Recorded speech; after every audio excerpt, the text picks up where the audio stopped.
ఒక మైనర్ బాలిక నాకు అన్యాయం జరిగింది అనేసి అన్నా కూడా కనీసం పట్టించుకునేటటువంటి హోంశాఖ పోలీసులు ఈరోజు రాష్ట్రంలో లేనటువంటి పరిస్థితి.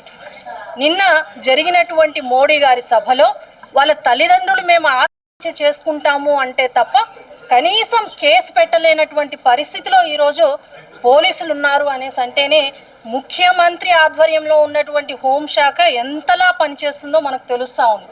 ఈరోజు పోక్సో అంటే అతి తీవ్రమైనటువంటి చట్టం. ఒక మైనర్ బాలికకు అన్యాయం జరుగుతుంది అనేసి తను స్టేట్మెంట్ ఇవ్వగానే వెంటనే సెక్షన్లు ఫైల్ చేసేసి కనీసం బెయిల్ రానటువంటి సెక్షన్లు ఫైల్ చేసి 24 గంటల లోపల అరెస్ట్ చేయాల్సినటువంటి బాధ్యత ఈరోజు పోలీసులది. అలాంటిది ఈరోజు 72 గంటలు గడుస్తున్నా కూడా ఎవరు నిందితుడు అనేసి తెలుస్తున్నా కూడా మెజిస్ట్రేట్ ముందు ఈ రోజు వరకు వాళ్ళు ప్రవేశపెట్టింది లేదు, రిమైండ్ చేసింది లేదు. మేము బీఆర్ఎస్ పార్టీ మహిళా ఆధ్వర్యంలో ఈరోజు మరి మహిళా కమిషన్ని కలవడం జరిగింది.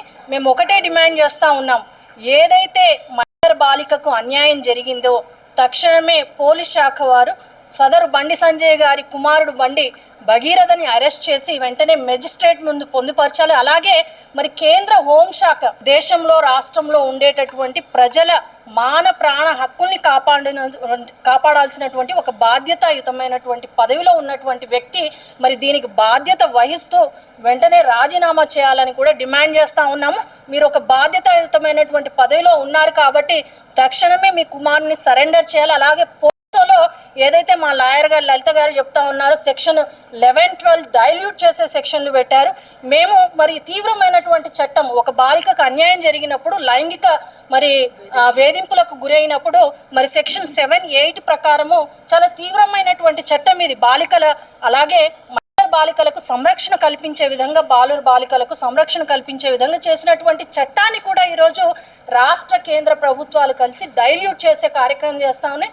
దీన్ని మేము తీవ్రంగా ఖండిస్తూ ఉన్నాం. వెంటనే గనక చర్యలు తీసుకొని మరి కేంద్ర హోం సహాయక మంత్రి బండి సంజయ్ గారు దీని మీద గనక వారు బాధ్యతాయుతంగా రాజీనామా చేయకపోతే ఇంకా చాలా దూరం తీసుకెళ్తాము. అలాగే కమిషన్ గారికి కూడా మేము మరి త్వరలోనే కంప్లైంట్ కూడా చేయబోతా ఉన్నాం. ఈరోజు నేను అదే అంటున్నాను కదా, రాష్ట్ర కేంద్ర హోంశాఖలు రెండు చుట్టాలైతే సామాన్యులకు ఏ విధంగా అన్యాయం జరుగుతుందనడానికి నిదర్శనమైనటువంటి కేసు ఇది.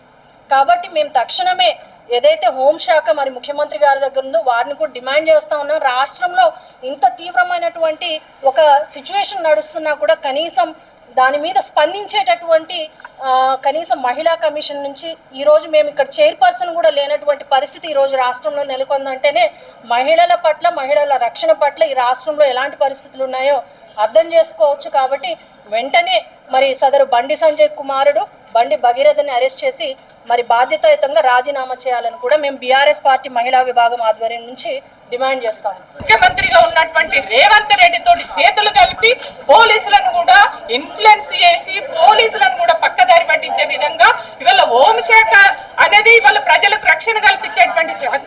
కానీ దాన్నే ఇవాళ ఆయన వాడుకొని వాళ్ళ కొడుకును ఒక నేర చరిత్ర ఉన్నటువంటి నేరానికి పాల్పడ్డటువంటి బండి సంజయ్ కొడుకును కాపాడుకోవడానికి ఈ రకంగా వాడుకుంటుండనేది దీన్ని బట్టి మనకు చాలా క్లియర్ గా అర్థమవుతుంది. కేసు బుక్ చేయడం కానీ అరెస్ట్ చేయడం కానీ జరగలేదు.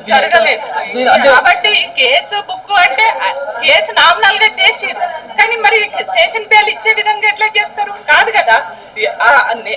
మైనర్ బాలికకి ఏ కేసులు పెట్టాలి, ఏ నెంబర్లు పెట్టాలి, దానికి ఆ ప్రకారంగా చేయాలి.